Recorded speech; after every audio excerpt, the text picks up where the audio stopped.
Azərbaycan ailələrində öpüşmə yoxdur. Azərbaycan ailələrində yəni 95-98%-dən söhbət gedir. Sığal yoxdur. O preludiya deyirlər də, yəni sevişmədən əvvəlki ilə sevişmənin özü. Seks biraz başqadır, sevişmə başqadır. Bir daha salamlayıram sizi. Bugünkü mövzumuz bilmirəm, mən bunu elm kimi, tip kimi qəbul eləyə bilirəm, bilmirəm, yox, eləmirəm. Psixoloqlardır. Nə idi onun adı? Nizami Orucovun bir videosu atıblar mənə.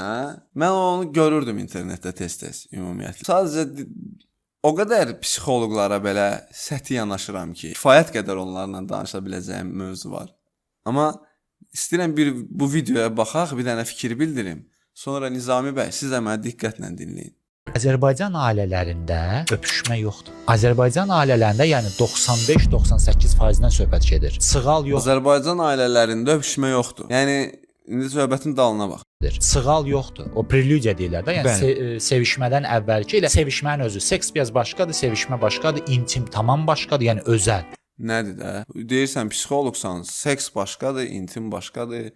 Nə bilim, nə deyir? Preludiya başqadır. Düzdür, bir cəmaət başa düşsün də, belə sözlərdən istifadə edirsiniz.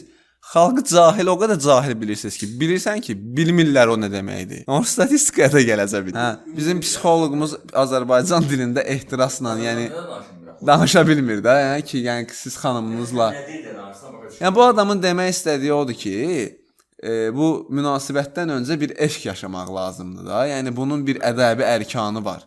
Amma sən heç özün ədəb ərkanla danışmırsan. Gecə yataq otağına çəkilib, səslərini qısaraq 1 dəqiqə, 3 dəqiqə, 5 dəqiqə seksə bənzər nə iləsə məşğul olurlar. Apardı da gülür, apardı kimdir bilmirəm. Deyir, yataq otaqlarına çəkilirlər, səslərini qısırlar. Qaqaş görüb, səslərini... Sən ümumiyyətlə psixoloq olaraq, bax, mən tənqid edirəm, amma təhqir eləmirəm. Yəqin ki, psixoloqsansa, anlayarsan. Sən hal-hazırda ümumiyyətlə bir çox videolarında sırf seks, intim, yataq, qadın, bu münasibətlərə, bu nüanslara toxunursan. Salamatçılıqdır, qaqaş. Nəsə problem var, nə bilim, nəsə çatışmazlıq var. Dərdin niyə seksdir sənin? Bu ölkənin dərdi seksdir bəyəm. Və ikinci demək istədiyim şey, götürdüyün faizlər Azərbaycan xalqının 98, 95, 98 faizini, mən özümü salıram o 90 faizinin içinə. Mən səndən şikayət eləsəm, indi sən oturub fikirləşəcəksən ki, necə şikayət eləsəm, mən nə demişəm ki, bu məndən şikayət eləyə bilər. Mən səndən şikayət eləsəm, inan mənə ki, sən Azərbaycan Respublikasının məhkəməsi qarşısında mütləq şəkildə cavab verəcəksən. Çünki Azərbaycan Respublikasının məhkəmələri emosiyaları deyil, birbaşa qanunları qoruyur. Sənin emosional hisslərin məhkəmənin vecinə deyil. Sən xalqı təhqir edirsən. İndi deyəcəm, fikirləşirsən ki, harda təhqir eləmişəm? İndi mən sənə maddələri sayacağam. Sən harda nə etmisən?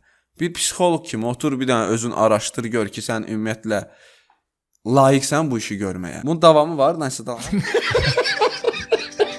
Yəni burada seksə bənzərliyə görə deyirəm. Elə bir üzr istəyirəm də, seksdən çox sürtünmədir bu. Ayıb da la. Seksdən çox sürtünmədir bu. Bu ifadələr mənim deyil. Bu videoya baxan insanlar da, yəni bu ifadələri mənim ifadələrim kimi şey eləməsin. Bu sosial şəbəkədə yayılan videodur. Nizami idi bunun adı. Nizami Orucov adlı psixoloqdur. Özünə psixoloq deyir. Bu psixoloq da nə sənətçisə bilmirəm. Bu dəqiqə elə hamı psixoloqdur. Bir mənalı olaraq bunu da nəzərə alın ki, elmdə, tibbdə psixoloq həkim deyil. Çünki o sizə heç nə yaza bilmir. Yəni onun elə bir səlahiyyəti yoxdur. Bax belə çıxsın boş-boş danışsın, sürtünmə, ağzını tutmaq. Qaqaş elə bir bütün prosesdə 98% Azərbaycan xalqının yanında olub. Qaqaş işıqlar sönmüşdü ölkədə. Ev gəzirdin, nə olub? Bu nə deyə içəridə qaynayırsan da, sürtünmə. Sən verilişə qonaq çağırıblar, danışdığın şeyə bax, psixoloqa bunun yanına gedən var ya. Statistikanı hardan götürmüsən? Bax Azərbaycan xalqının 95-98% deyirsən ki, yəni bax belə eləyir, belə eləyir. Sürtünmədən əmələ gəlir deyirsən də, yəni sözünün canlı belə gəlir çıxır ki, seksə bənzər sürtünmə ilə bir şey. Bu Azərbaycan xalqının 95-98%-i sənin dediyin kimi əgər cinsi münasibət yaşayırsa, mənə də oradan maraqlıdır. O 2%-in içində varsan sən, yəni o sevgidən yaranmısan. Seks biraz başqadır, sevişmə başqadır, intim tamam başqadır, yəni özəl. Bu adamlar gecə yataq otağına çəkilib, səslərini qısaraq 1 dəqiqə, 3 dəqiqə, 5 dəqiqə seksə bənzər nə iləsə məşğul olur. Deyir ki, səslərini qısaraq, bax oturmuşam evdə. bina evində qalıram da, Novostroykadayam. Bu dəqiqədə binada biraz pulu olan qaqaşlar kirayə ev alırlar, bir dənə saxladığını gətirir, saxlayır orada. Mən evimdəyəm, səsini qısmır. Mən də ailəmlənəm. Mən onun o preludiasını eşitməliyəm, qaqaş. Ədəb var, ərkan var. Yəni bu dəyərlər nəyə görə ölçülür prizmasından baxmaq deyil. Bu dəyərlər Azərbaycan xalqının dəyərlərinə görə ölçülür. Başa düşürsən, sən gedib Fransanın dəyərlərini gətirib mənə Azərbaycanda yeritmə. Nə bilim, Amerikanın dəyərlərini gətirib burada yeritmə. Nə anqırmalıdır həyat yoldaşın, qonşu da eşitməlidir bunu. Bu eşqdir də. Yaşa bunu, sevişin, yaşayın, bitdi, getdi. Gələk aykırtım bütün 16 mərtəbəyə qalxsın, qaqaş. Nizami Orucov. Sizin o baseyn kənarındakı videolarınız yadıma düşür ara sıra. Siz bəlkə də baxırsınız ki, bu cavan uşaq da çıxıb belə böyük-böyük danışır. Gözlərim görmür. Bəlkə Nizami bəy, sizdən də böyüyəm yaşda. Deməli, mən sizə xatırlatmaq istəyirəm. Siz Azərbaycanda hal-hazırda psixoloq olaraq fəaliyyət göstərirsiniz. Kim gəlir yanımıza, onu da anlayamıram. Və istəyərdim ki, bu qanunları biləsiniz. Bu Azərbaycan Respublikasının qanunvericiliyidir. Sizin 95-98% işlətdiyiniz sözə gətirirəm indi. Deməli, fikir azadlığı var. Yəni, təbii ki, fikrinizi rahat şəkildə azad ifadə eləyə bilərsiniz.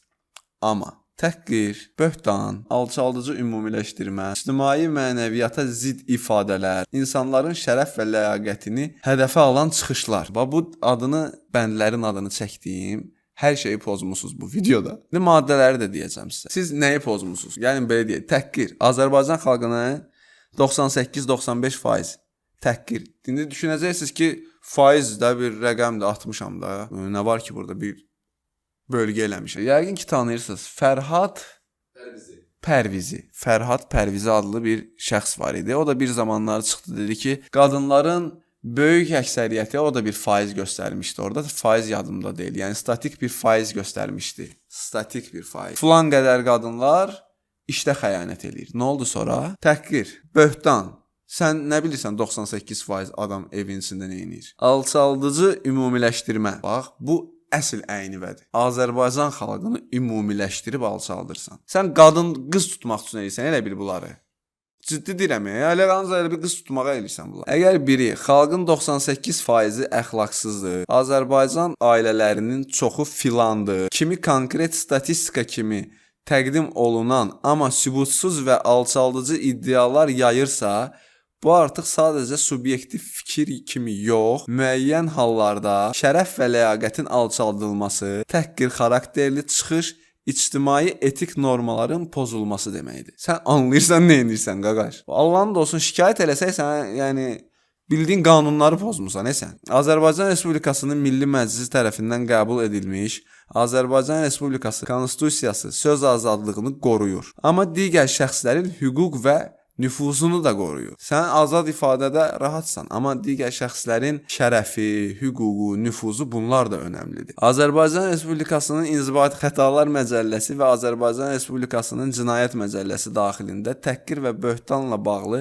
maddələr də mövcuddur. Əgər çıxış media və sosial şəbəkə üzərindən yayılıbsa, əlavə hüquqi məsuliyyət də yarana bilər. Psixoloq, anlayırsan söhbət nədən gedir? Burada əsas vacib bir məqam var. Mənim fikrimcə bu kimi ifadələr. Bu mənim fikrimdir demək avtomatik hüquqi toxunulmazlıq yaratmır sənin üçün. Xüsusilə 98% hamısı bütün xalq kimi təqdim edilən ifadələr fakt təsiri yaradırsa, bunun üçün əsas tələb oluna bilər.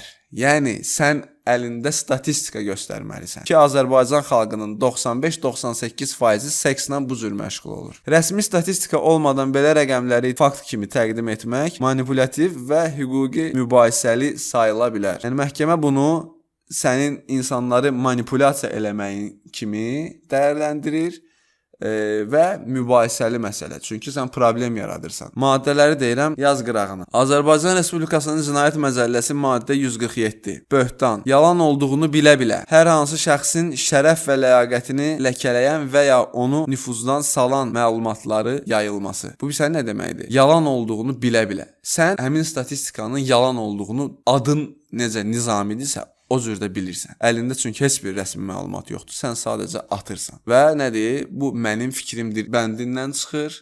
Çünki sən ümumi xalqa müraciət edirsən və yalan ifadə, yalan məlumat çatdırırsan. Bilirsən niyə izah edirəm? Çünki belə başa düşürəm ki, sənə çatmır. Və bayaq dediyin Azərbaycan xalqının 95-98%-i hal-hazırda 9 milyondan çox adam eləyir. Sən anlayırsan nə demək? Sən anlayırsan, məsələ odur ki, səni izləyən cahillər bunu anlamır. Seksdən çox sürtünmədir. Yəni aktın yekunlaşması sürtünmə, bunun da nəticəsində övladlar dünyaya gəlir.